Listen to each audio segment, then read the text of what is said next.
Hello friends, good morning all of you. सभी students का स्वागत है।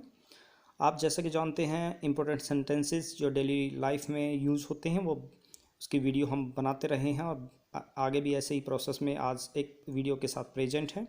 ये सेंटेंसेस बहुत यूज़फुल हैं, very useful for your life, for your daily routine. You may share these sentences with your friends or relatives.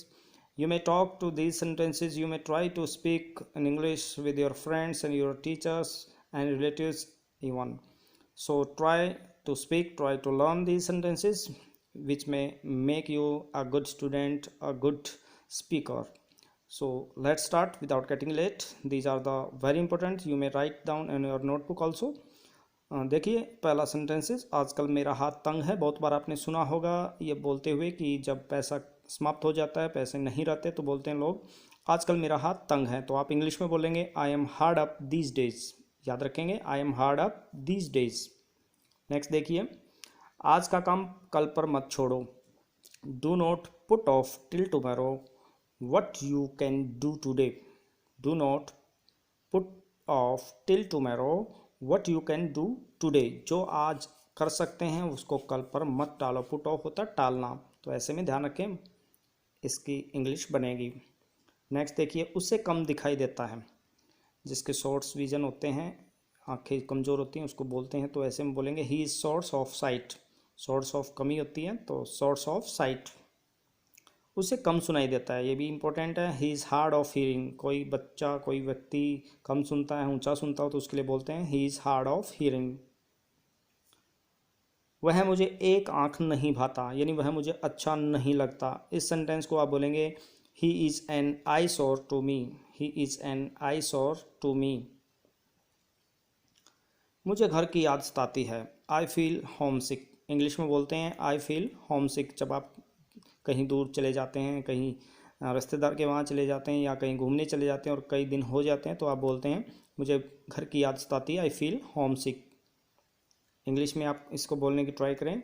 उसने मेरी नाक में दम कर रखा है। He has made my life a hell. उसने मेरी नाक में जो है दम कर रखा है, यानी मुझे परेशान कर रखा है। तो he has made my life a hell. Hell होता है नरक। मैं उसकी चालाकी समझ गया। जब आपको ऐसा बोलना हो, I saw through his trick. इसको इंग्लिश में बोलेंगे I saw through his trick. मैं उसकी चालाकी को यानी उसकी ट्रिक को समझ गया, देखा मैंने उसको। उठो और पुरुषार्थ करो। पुरुषार्थ होता है अच्छे काम, मेहनत। तो be up and doing English में बोलते हैं इसको। सिंपल सेंटेंस है, बी अप एंड डूइंग। वह फूट फूट कर रोने लगी। सी स्टार्टेड वीपिंग बिटरली। सी स्टार्टेड वीपिंग बिटरली। बिटरली होता है ज़ोर ज़ोर से या तीखेपन से आप यूज़ करते हैं इस शब्द को, थोड़ा व्यंग्यात्मक है, तो बिटरली आपने यूज़ करना है। आजकल इस बात की चर्चा है। It is the talk of the town at present. It is the talk of the town मुहावरे के रूप में, इडियम्स के रूप में यूज़ करते हैं। टॉक ऑफ द टाउन यानी सभी की जुबान पर ये बात है, तो ऐसे में बोलेंगे it is the talk of the town at present. उसकी नाक बह रही है। His nose is blowing. His nose is blowing. नाक का बहना ब्लोइंग होता है। वह कुछ दिनों का मेहमान है। जब कोई व्यक्ति बीमार हो या वैसे जब आपको दिखाई देता है कि बहुत बार सुनते हैं ये सेंटेंस, ये वाक्य, तो आप बोलते हैं हिज डेज आर नंबर्ड, यानी गिने चुने दिन हैं उसके पास। His days are numbered. मेरा उससे क्या मुकाबला। I am no match for him. I am no match for him. उससे मेरा कोई मैच नहीं है, कोई मुकाबला नहीं है। मैं शिमला में अपने मित्र के पास ठहरूंगा। शिमला की जगह दिल्ली और कहीं आप बोल सकते हो, तो I shall put up with my friend in Shimla.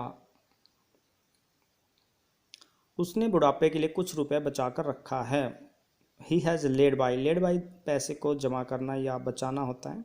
A sum of money for old age. तो आंसर आप बोलेंगे he has laid by a sum of money for old age. इसकी जगह आप सिंपल सेंटेंस में यूज़ करना चाहें तो जैसे मैंने कुछ पैसे बचा कर रखे हैं। I have laid by a sum of money for myself. ऐसे आप यूज़ कर सकते हैं। नेक्स्ट वन, गाली गलौज से वे हाथापाई पर उतर आए। देखो ये बहुत कॉमन सेंटेंसेस है। गाली गलौज से वो हाथापाई पर यानी लड़ने लग गए, झगड़ा करने लग गए। तो from hot words they came to blows. Blows होता है मुक्केबाजी करना आपस में। तो ऐसे हॉट वर्ड से वो आपस में हाथापाई पर उतर आए।